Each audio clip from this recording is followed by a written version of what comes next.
peace with God, you're peace with yourself. It's to help somebody else. See, until the end of this video, we're both gonna learn something. So let's get to it. That's like you, Lion of Judah, Judah, man.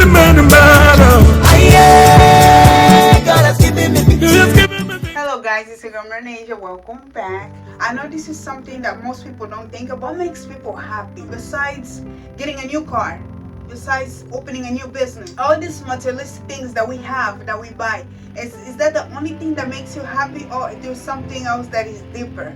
What makes you happy? As children of God, we have to know that all this we were meant to have it anyway. If you get a new car, of course God provided so you can get to work, so you can pick up your children at school, so you can go to church, so you can accomplish some stuff. So God provided. The Bible says that He is the provider. If you get a husband, it's been there since Genesis, since the beginning. God will give you a husband, a wife, for you to not be alone, for you to have a mate. So I'm not surprised if you get a new job, if you have children. God said to bring forth. Everything is real. What makes me happy is my car. Unless inside of that car there's something that you're doing it that is permanent. What makes me happy is when I'm home. What do you have in your house? Is it the furniture? When your husband is there, your wife? Is it when your children are there? Of course you're supposed to be grateful and thank God for it. But it is something that God already prepared for you. So nothing is surprising. It's supposed to be there. He provided for you. God cannot give you life without providing the tools that you need for you to keep going. What if you lose your car? It made you happy, right? Materialistic things. You lose your house. What if I lose the scholarship? What if I lose my friends, ones that I used to travel with, drink with, dance with, go to church with, right? For example, what if I lose them, right? Then what? Almost every year I update my iPhone because I feel like there's something else new that came out. So I feel like maybe if I get this one, I'll be happier. Better filter, better apps. I'm being controlled by whoever created. I'm being controlled by social media. I'm being controlled by watching other people getting it. So because other people get it, we also want to get it. You have a nice car that take you places, but you want to update because you're not satisfied because somebody else created for you. Somebody else that comes to pace like you. I like repeating this just to humble us all. Somebody that stressed like you. Somebody that is controlling you, that creates something. I have a lot of earrings, but every time I see new one, I want it because I am the target, because I like it. I am not satisfied because I want more. What makes me happy is Genesis, art. I love art. Art means love, laughing, painting, creating uniqueness. I like fashion. Another thing that makes me happy is a good worship. I feel like I'm in the presence of the one that created me. The third thing I like that makes me happy is peace. If I'm not at peace, I have to go. I like peace. So let's continue. Or this is just an apartment. Our house is in heaven. Everything in this world is all temporary. So I'm going to tell you today, make sure that what makes you happy, it is something that is going to last forever. I'm happy in my marriage. I love it. I feel like that gives me peace. It makes me happy. But when Yannick don't feel like talking, he's not feeling well. What makes you happy? When you feel empty in the inside, even if you have the most beautiful man or woman, you have some stuff that you have accomplished, but most of the time you feel empty in the inside, then you're not happy. I made a video before. I titled, what is your mission? You know, we all have different mission in this world. So there's nothing that happened in this world that God did not allow. Whether God gives you a little bit or God gives you a lot, God makes you wait, whatever it is, He allows it for His own glory. So anybody that comes into our life, God allows it for a lifetime or for a short time. But it does something to us. But it's up to you to receive the message of whoever was in your life and left us still there. It's up to you for you to receive the message and hold and be like, okay, God, this is painful, but what do I do with this information? My friend just betrayed me. My husband just left me. My wife just died. My children are in the hospital sick. Okay, it's painful. What can I do with this information, God? So I don't have the best vocabulary word, but when you start to become misunderstood to people, it's because it is time for things to go separate ways. Sometimes people will not understand why you think the way you think or you do the things the way you do. You no longer speak the same language. Now you have to keep translating, and then it gets too much. If you don't be careful, you start to sin. You no longer speaking the same language as the people that you used to be close to. It means that you received enough information that God wanted you to receive. Now it's time to go part ways. So I'm getting somewhere. I remember somebody told me, You have to live a life. You have to live life. And I'm thinking, I'm no longer that Mernage. I've done all that. We don't have the same mission. My mission in this world is different. It's not going to make sense to you. If you guys were meant to accomplish this mission together in this world, whether you're a couple of friends, then you guys will always speak the same language. There will be a little misunderstanding, then you're just gonna catch it and then fix and continue. But if you both were not meant to accomplish a mission together, God is going to bring a reason for it to just separate, because God don't have time to waste. Somebody asked me, you need to start having fun. I don't see the world the way I used to anymore. I'm a mother of somebody right now. And this somebody I gave birth to have a mission as well. I don't have time to waste. I don't have time to mess up. These people telling me to have fun because that's what makes them happy. It's what used to make me happy.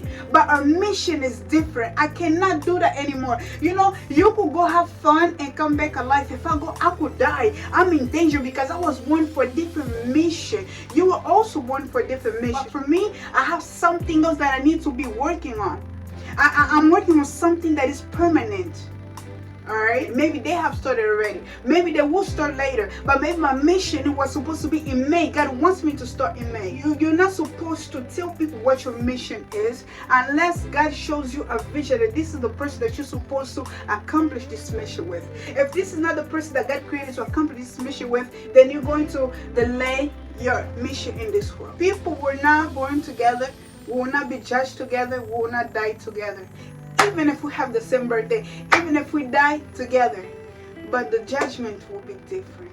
If you know that you're never satisfied, no matter how much you do to your body or to your life, it's because there's nothing that is permanent in you yet, or because God is making you uncomfortable, because it's the time for you to start working on your mission in this world. Once you start working on your mission in this world, you're gonna be finally happy. You know, some people say, maybe if I get a different job, I'll be happy. Maybe if I move to a different country, I'll be happy. The country that you're gonna move to, there's police brutality.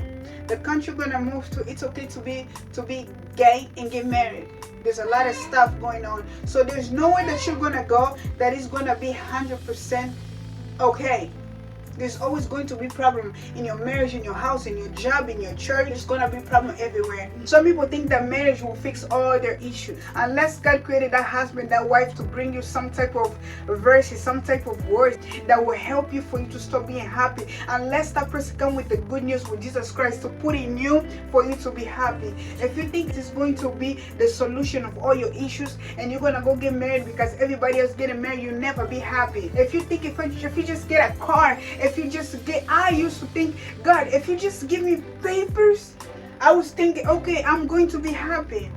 You know, everybody's going to school and I'm just like, trying to make everybody laugh, but I was miserable on the inside until God started giving me peace to appreciate the life that I had, which is living in the streets. But finally, God comes and drops me all this in front of me, all these blessings. And I was like, okay, what do I do with this information, God? I'm not happy still. And I started telling God, I was actually happy before. So I came to realize, what should make you happy? Something that's supposed to be permanent.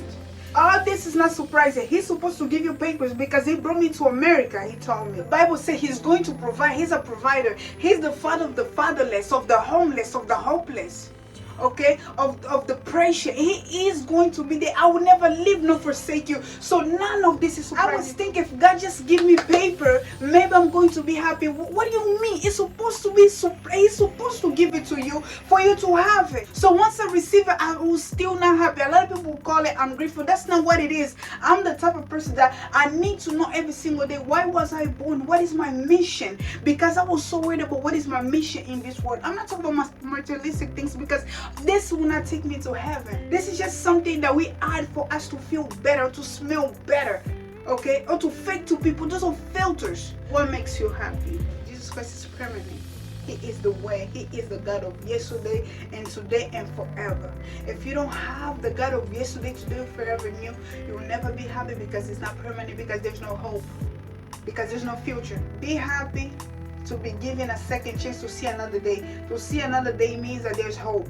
Hope means Jesus Christ. Love your God with all your heart, your soul, and your mind. That's number one. Because if you love God with all your heart, with all your soul, with all you, then you're going to be at peace. When you're at peace with God, You're going to be at peace with anybody. You're going to be at peace in any situation. You're going to be at peace in anything that you do. You will always have hope because you have Christ in you, because you love God. He said to love your neighbor as you love yourself. Maybe people will think at the end I'm going to say, or for you to stop preaching the gospel and you're going to be happy. There's a lot of people that preach the gospel, but they're not happy. Donating, doing stuff, but they're not happy because Jesus Christ was asked a question. He said, all you have to do is to love your God with all your mind, with all your soul. And then Jesus Christ added to the disciples, love your neighbor as you love yourself. In fact, that's all he said. If you love your God and you love your neighbor, and you love yourself, then you're going to be at peace. And peace means happiness, because you can have all the money on this world, but if you don't have peace, if you don't have Christ, you'll never be happy. You'll never really enjoy it, because you can have all this money in this world with that same expensive car that you have, and you drive and you lose your life. But the car, your money did not save you, but God can save you. I hope this video blesses you. May God bless you. May God bless all of us. And last thing is, what makes you happy? Make sure it's Jesus Christ.